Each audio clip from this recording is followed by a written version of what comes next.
Bismillahirrahmanirrahim. Assalamualaikum warahmatullahi wabarakatuh. Selamat datang anak-anakku semua dalam pelajaran sejarah Indonesia. Ya. Ini adalah pertemuan kedua pada pembelajaran kita yang sebelumnya kita pelajari mengenai kedatangan bangsa Eropa ke Indonesia. Dan pada pertemuan kali ini kita akan mempelajari mengenai kekuasaan Konsidagan VOC, di mana kita akan membahas yang pertama itu lahirnya VOC, dan yang kedua itu kekerasan yang terjadi dalam organisasi VOC, dan yang ketiga itu gulung tikarnya VOC. Ya, jadi yang pertama itu lahirnya VOC. Apa yang dimaksud dengan VOC?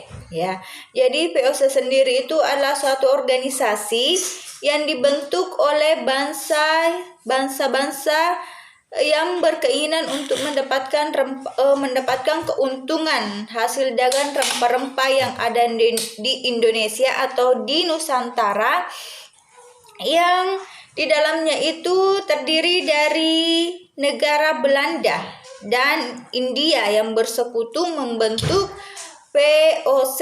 Ya, jadi di sini dijelaskan bahwa pada tahun 1598 mengusulkan antar Konsidagan Belanda bekerja sama membentuk sebuah perusahaan dagang yang lebih besar.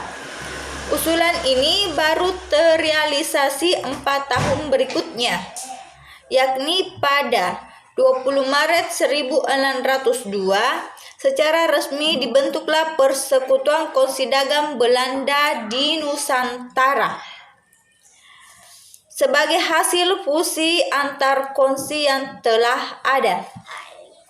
Konsidagan Belanda ini diberi nama Peregrine Oost-Indisch Company dalam kurung VOC. Jadi itulah kepanjangan dari VOC, atau dapat disebut dengan Perserikatan Maskapai Perdagangan Hindia Timur atau Konsidagan India Timur. VOC secara resmi didirikan di Amsterdam. Jadi Amsterdam itu ada di Belanda.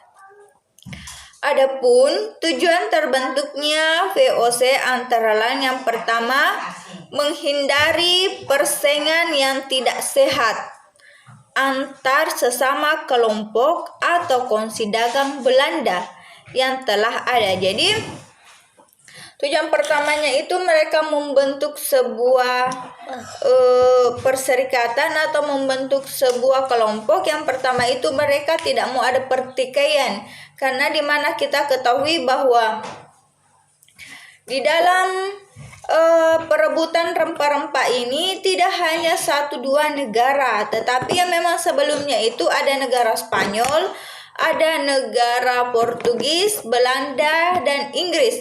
Keempat negara ini saling merebut untuk mencari rempah-rempah yang ada di Nusantara. Tetapi setelah mereka dapat, mereka saling berinteraksi bagaimana caranya untuk mendapatkan keuntungan. Tetapi tidak hanya itu. Di dalam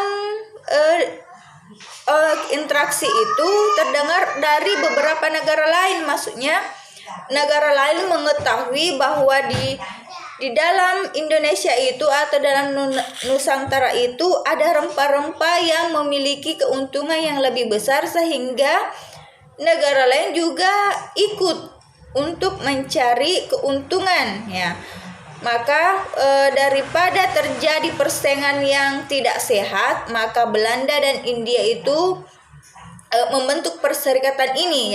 Jadi tujuan pertamanya yaitu untuk menghindari adanya persaingan perdagangan yang tidak sehat.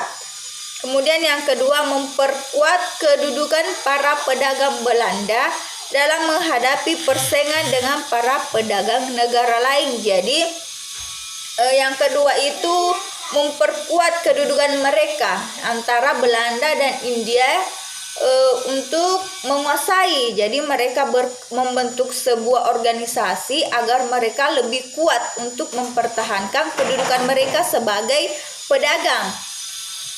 Kemudian yang ketiga sebagai kekuatan revolusi dalam perang 80-an sehingga VOC memiliki tentara. Jadi tujuan ketiga itu yang adanya revolusi, di mana kita ketahui bahwa revolusi itu adalah perubahan ya. Dari masa ke masa mereka menjelajah di Indonesia untuk mendapatkan keuntungan dari hasil perjuangan rempah. Maka mereka mempersiapkan tentara ya, mempersiapkan tentara agar tidak ada persaingan atau tidak ada peperangan ya, seperti itu, untuk menghindari peperangan. Kemudian di sini pun dijelaskan dalam penjelasan tugas VOC memiliki beberapa wewenangan. Jadi setelah saya jelaskan tadi ada 3 tujuan VOC, di sini pun ada kewenangan VOC, maksudnya kewenangan terhadap antar dua negara ini.